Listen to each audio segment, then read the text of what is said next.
My Lord and my God, I firmly believe that you are here, that you see me, that you hear me. I adore you with profound reverence. I ask your pardon for my sins and the grace to make this time of prayer fruitful. My Mother Immaculate, Saint Joseph, my Father and Lord, my guardian angel, intercede for me. Well, Jesus, in the Gospel today, a lot happens, but not a lot is said. And this momentous healing of this man who had no power to hear and no power to speak is all at one word. And so it invites us in this time of prayer today to meditate on your actions and to allow us really to see this gospel scene and to hear it as if you were speaking to us today. Because it's one word that penetrates into this man's illness, also penetrates into the own illnesses that we face, the little sicknesses that are caused by our sin, but most of all the sicknesses that are caused by being closed to you. So we have in this beautiful scene from Mark's Gospel, Jesus walking by the Sea of Galilee, and you can picture this, the sound of the water on the shore, thinking about peace and calm that often that scene might convoke in our minds. And in the midst of this, they bring this man who has this illness to you, Jesus, in order that you would lay your hands upon him and heal him. So obviously they have heard somewhere that you have this power to heal. Now, whether this man is a Jew is quite unlikely because of the region in which we learn that Jesus, you're walking in this gospel scene. And yet, even though they might not have been of the right faith, so to speak, they have all the conditions necessary for healing, because first of all there is sickness, but also there is that desire that they will be with you, that you are the one who has the power to heal them.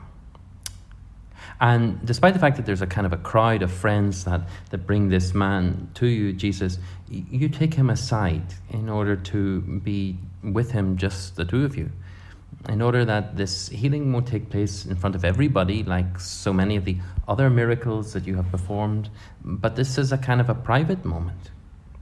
And that's so beautiful, Jesus, that you bring him just to be with him. In a sense, you invite him to this kind of deep and profound intimacy. And if we can picture ourselves in this scene, we can see that in actual fact, Jesus, you invite us to the same intimacy with you, just to be with you. Not to feel at times that we are just kind of part of a crowd, but that you're really with us. That if you have to give us something of yourself, it has to be deeply personal. And that's what you want also from us, Jesus, in return, that the gift of ourself is exactly that. It's not just a kind of a throwing our name into a hat, but rather that we're going to give our all to you, Jesus, in this moment of deep and profound intimacy.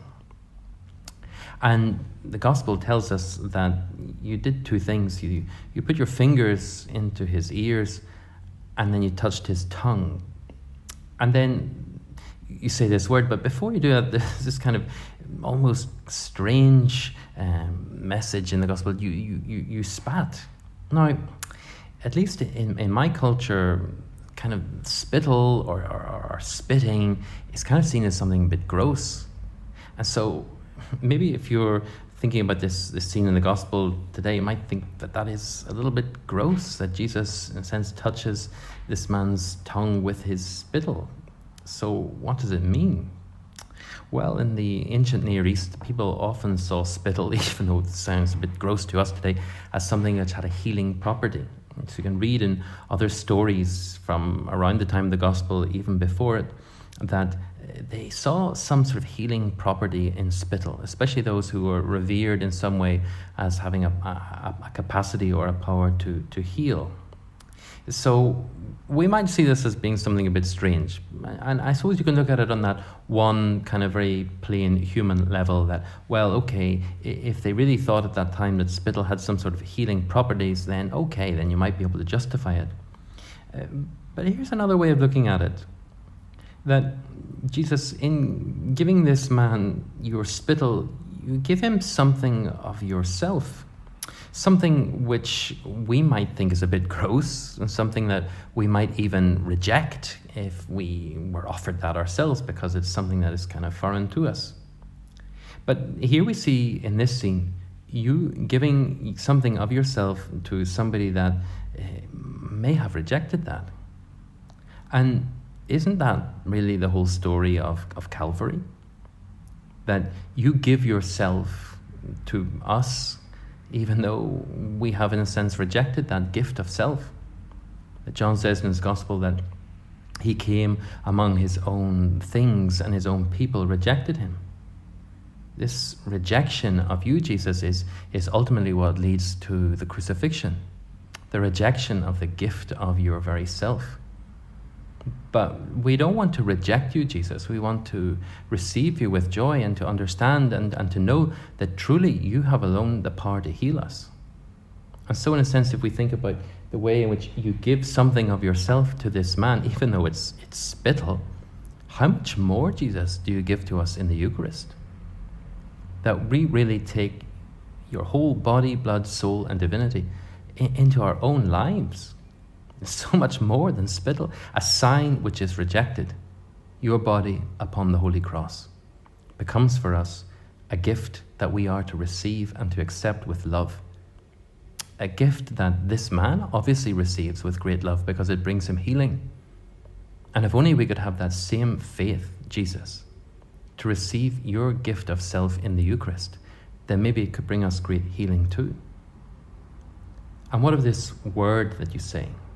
Well, in the Gospel, we're told that you said Ephphatha, which is a Greek way of writing an Aramaic word, Ephphatha, which means literally, as we are told, be opened.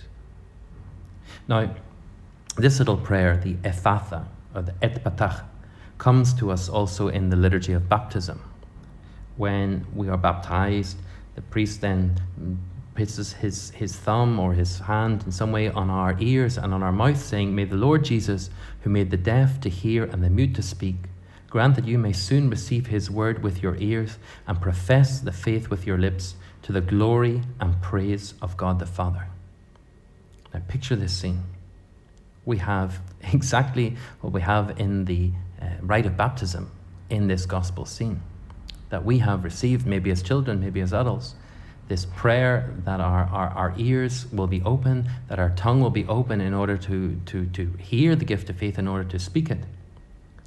So let's see this scene. Jesus, you're putting your fingers into this man's ears and touching his tongue with your spittle and saying, Ephphatha, be opened. Now you might think that you're talking about his ears, that they'll be opened, and his mouth that will be opened, in a sense like the prayer of the Ephphatha in the baptismal rite says. But when we look at this word, Ephphatha, it's an address to a person, not to the ears. There are different ways of rendering these things in grammar. You're speaking to the man in this moment. It's not a command that the ears will be opened nor the mouth, but that this man will be opened to receive what you have to give him, which is your gift of healing.